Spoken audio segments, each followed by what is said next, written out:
This is the Apparelist podcast, designed to bring you real-life conversation about high-level topics relevant to the decorated apparel community.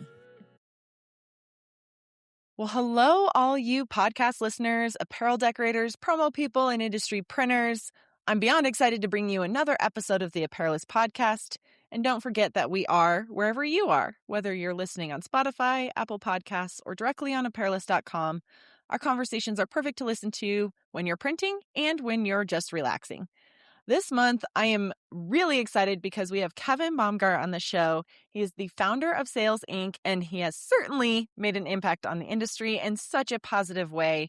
His sales expertise and guidance is specifically designed to help apparel decorators succeed. And if you're one of the shops that has been lucky enough to work with him so far, you know exactly what I mean. Kevin, welcome to the show. Yeah, thanks for having me. Excited to be here, Cassie.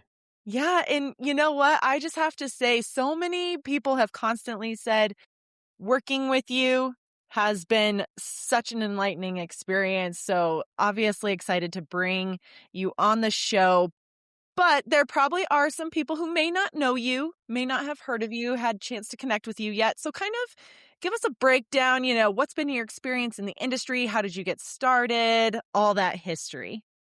Yeah, happy to, and thanks for the kind words. It's been a blast for me to really get indoctrinated into the industry and get to work with so many great shops. But yeah, a little bit of background. I spent over 2 decades in sales, mainly for early stage technology companies. So I was building sales teams and building sales process and helping early stage companies really scale. And then through kind of a roundabout way, I started to do some work with a print shop. And then that led to another, and it really snowballed. And so for the last almost 10 years, I've gotten to work with probably 200 shops of all sizes and help them really go from more what I would consider like a reactive, inbound only business to more proactive sales organization that can actually go out and control their growth. So it was pretty organic, like most shops have grown organically. But now I've gotten a chance to really specialize and focus on this area. And it's been a riot. Yeah. Isn't it funny how I feel like everybody who comes into this industry kind of sort of like we fall into it.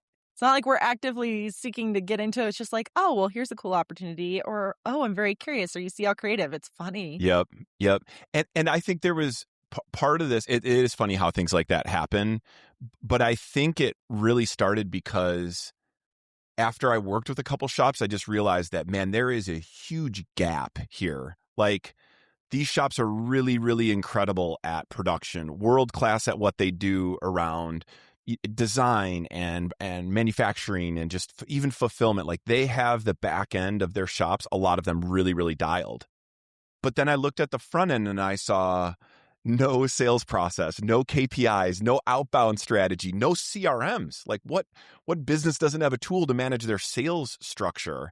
And I think after realizing just the need in the market and how even some of the basic sales strategies that I teach or support with can make a really, really big and positive impact in the shop, I had to double down on.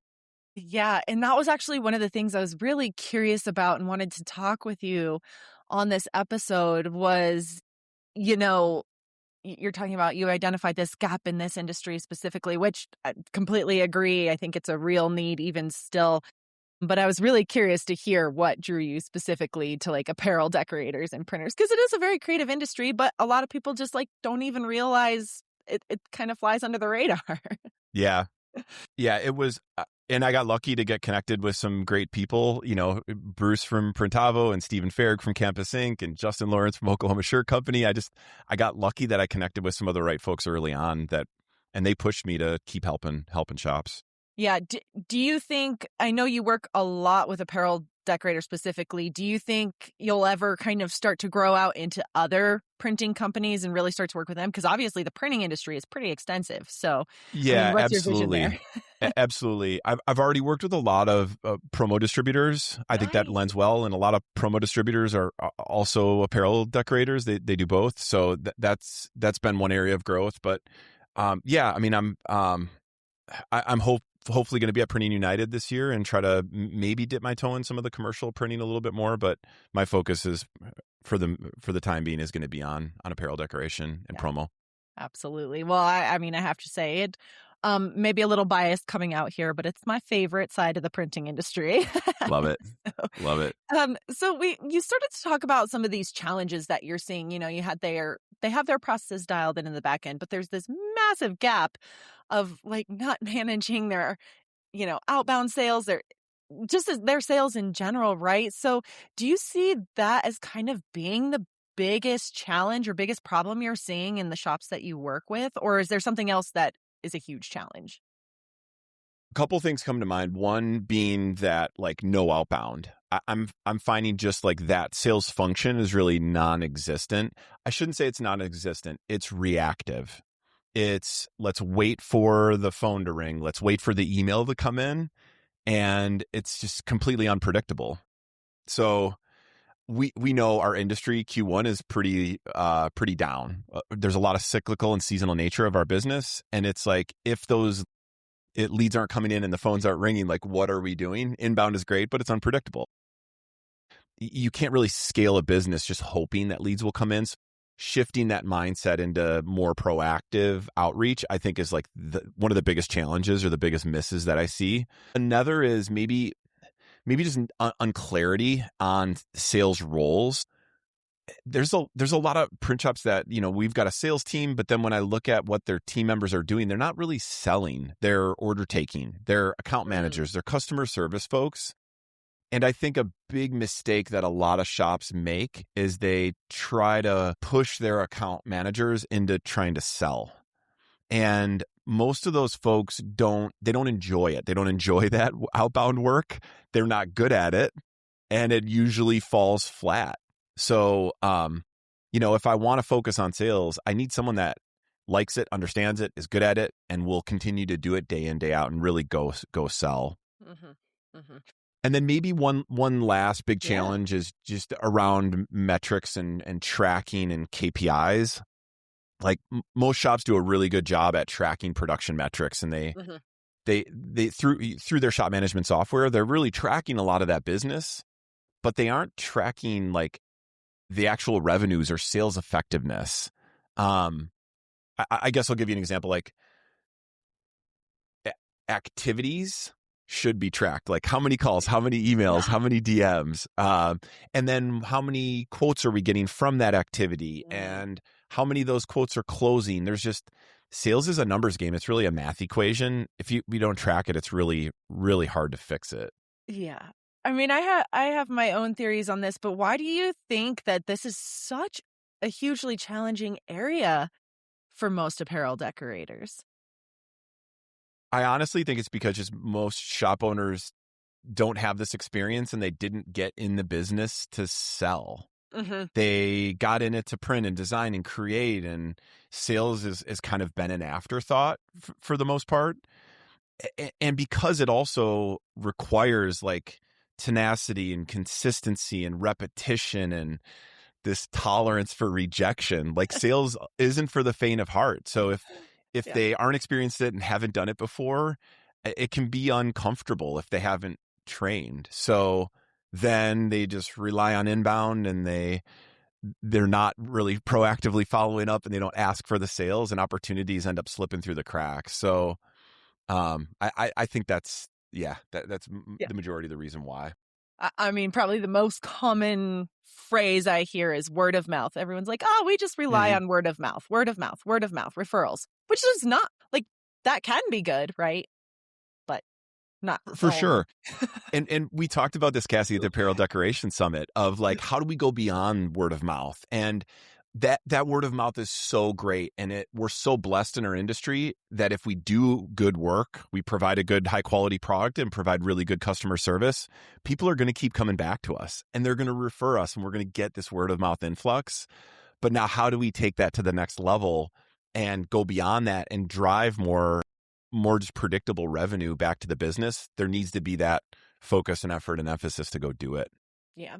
I want to talk a little bit about the the comment about like data and metrics and things like that. Because again, I kind of see the same things you see where they're great at tracking production, maybe not so in the front end in the sales. Where do you see, like, because sometimes I wonder too if tracking the data and metrics can feel a little overwhelming. Do you kind of feel the same way? Like maybe they have it, but is there a way to sort of make that feel a little less anxiety inducing? Because you're right, they don't Sure. have like a lot of the training, a lot of the experience and things like that. And then now introduce data and metrics and it can feel like panic. For sure.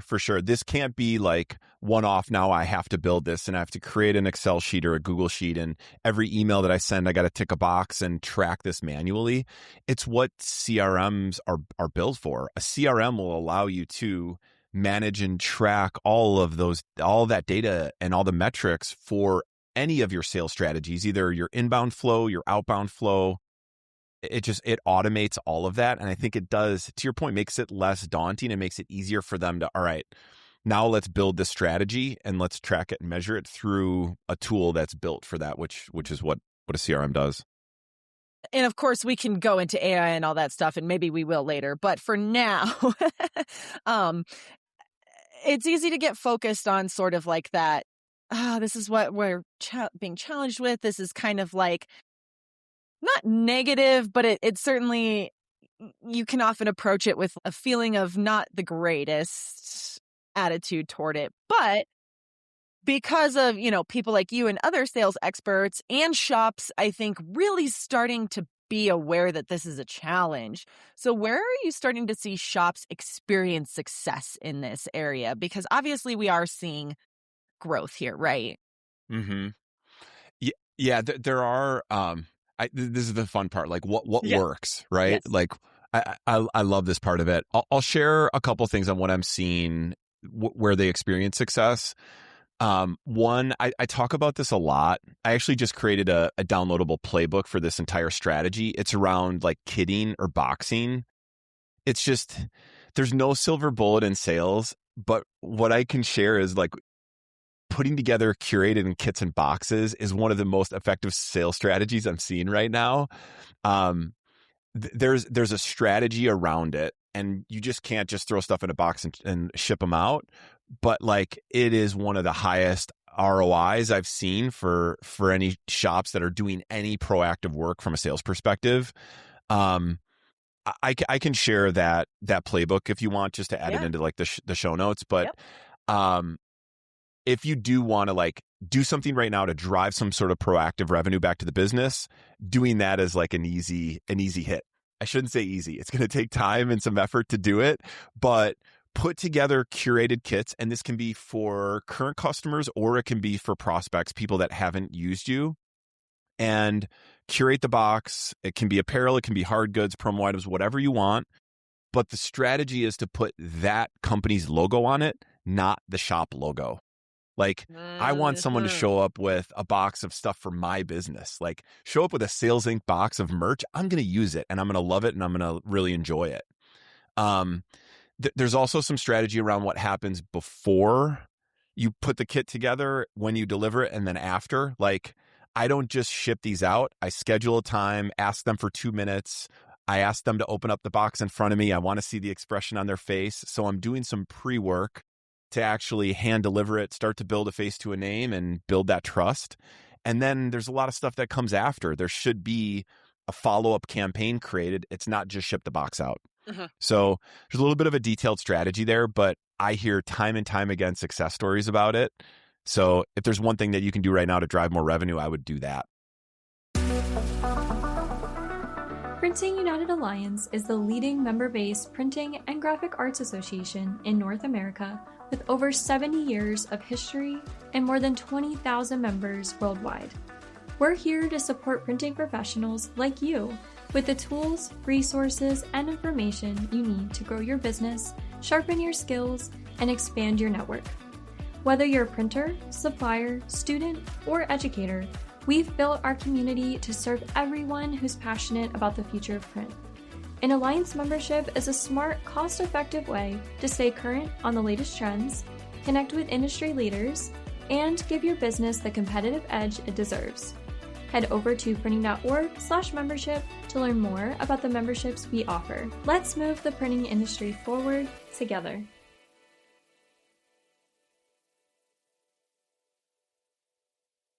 Man, I really feel like that's tying into, I keep hearing the word experience. Every conference we've been to so far, trade show so far in 2026, it's about building this experience. And I feel like that's what a kit does. It like gives you an emotional reaction, right?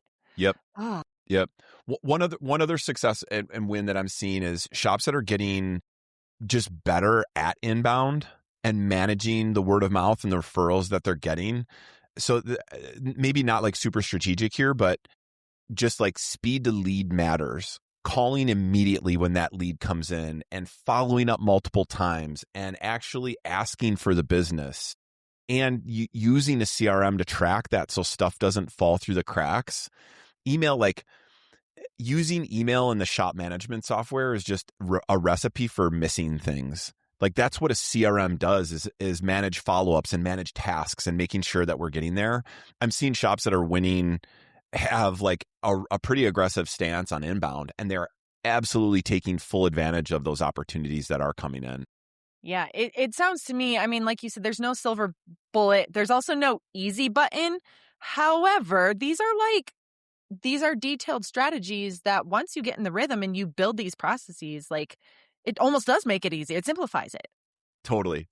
I'm gonna throw one more out there because this is fresh. I just got off a call with a shop this morning and we implemented a strategy and it's working for them. So what we decided was for this shop, they had so much opportunity with their current customers, and they felt like there was just, we don't want to go cold outbound. We have all these customers that we've worked with for years and years, and we know that there's more opportunity to drive additional revenue and further support the customers that we already have.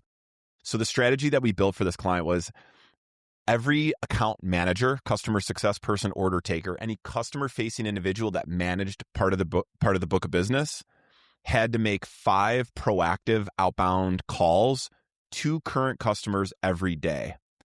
So that's 25 a week per person, or 100 proactive outbound calls on average per team member per month.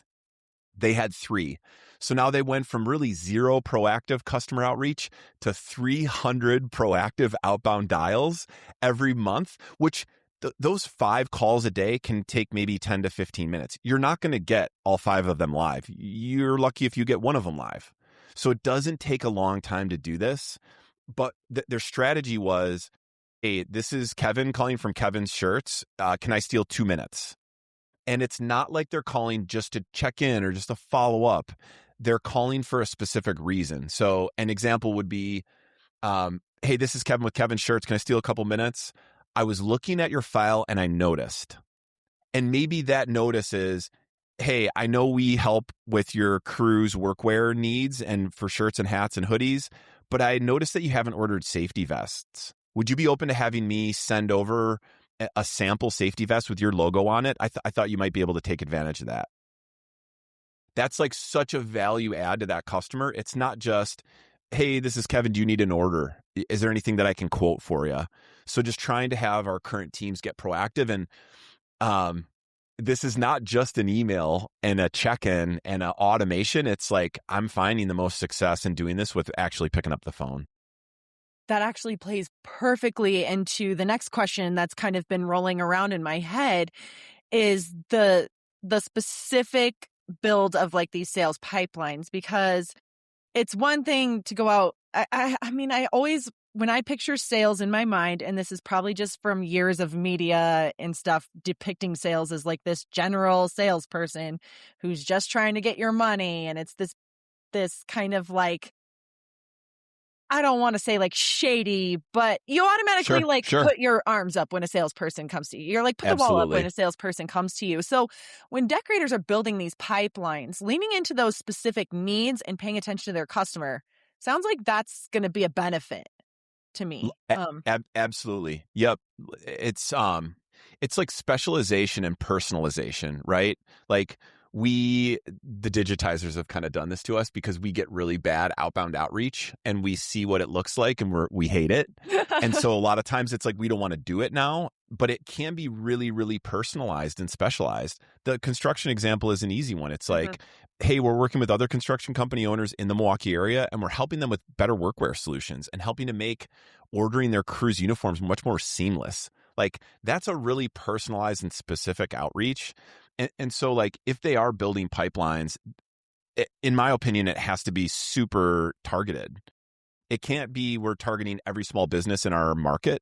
It's like niche down, target down, and speak their language and talk about what problems and challenges they face, because you already help other people like them. You know what they're looking for and how you can help them. So like, yeah, building better sales pipelines, I always think first about like defining that target. Yeah. Customers and clients, like sales you shouldn't pursue. Does that make sense? Because obviously you can't be everything to everyone and sell to everyone. Right? Like, is there ever a moment where you look at like an account or a sales or some, a sales pipeline and you think, maybe that's not the right path for our shop? A couple of things come to mind. It's like, if you have a set MOQ, like you should stay tied to that, and you should ask those qualification questions really early on. And I've just had so many shops being burned with like new streetwear brands and new apparel companies that they're launching that never come to fruition, and they just quote a bunch and it doesn't work. Mm-hmm. But I think that lends to actually doing discovery. So, we're so used to selling via our email because the vast majority of the work is coming inbound, and they're raising their hand and saying, hey, I want to buy shirts. And it's easy to just reply back with emails and sell via email. And the strategy that I lean on is actually scheduling and running discovery calls to uncover and figure out, is this a valid opportunity and is it warranted? Do we want this business? Yeah. And on that discovery call, you can understand all the stuff that you would have done via email: size, quantity, color, logo placement. But you can also dig into all the other details around how important is this order to them, and what happens if they don't buy, and walk me through the decision-making process, and, who else is involved? What's your budget? What's the turnaround time? Like all those like detailed value discovery things that you're never going to get deep discovery and answers on if you just are selling via email. Yeah. So what you're saying is pick up the phone. Pick up the phone. Yeah. Which is hard because it's not what we've typically done. And even some of our shops and the businesses aren't conducive to being on the phone. But I'm finding the shops that are really winning and driving much more sales effectiveness are doing it on phone calls, on, Google Meet, Zoom calls, video calls, and in person, right? Like nothing beats walking into someone's office or having them come into the shop and build that personal connection. I love it. I feel like especially since COVID, there's now this reawakening of being in person and together and having that experience. Again, it all ties together, I feel like. Yep. Agreed. All right. This is kind of a big, let's zoom out picture kind of question to sort of start to wrap up our conversation here. What are your top sales rules, quote unquote rules that any business should follow? And I realize that's like a really general thing, especially given how we've discussed different businesses have different clients, needs, specific, things that they need to be doing. But if you could give a big speech like you did at Apparel Decoration Summit to like lots of different people in the room, what would you say? Activity drives really everything. So if you're not doing the work, nothing matters, and you're not going to see results. We talked about most shops not being good at sales because it's not in their background and their experience. And so if you want to drive more predictable revenue and you want to improve the sales side of the business, it's activity. You got to focus and put effort and time and investment into improving sales and do the work. Because I think attitude drives everything. I would highlight that as probably the biggest rule. And the shops that I see winning in this area are the ones that consistently, day over day, week over week, they are putting in the outbound activity and are seeing results from it. I'll also maybe highlight a rule around like speed and or follow up. Like speed wins. Call fast, respond fast. Like most people that are ordering merch, it is like this is not their job and they want to get it off their plate and they don't enjoy this, right? They're in operations or admin or marketing or HR and they've got a million things to do. this is not their core job and it got thrown on their plate for the most part. Mhm. So if we can get back to them quickly and be responsive and follow up, like the proactivity, the non-reactivity, like the quote and hope of let's just send a quote and let us know what you think. Like Yeah.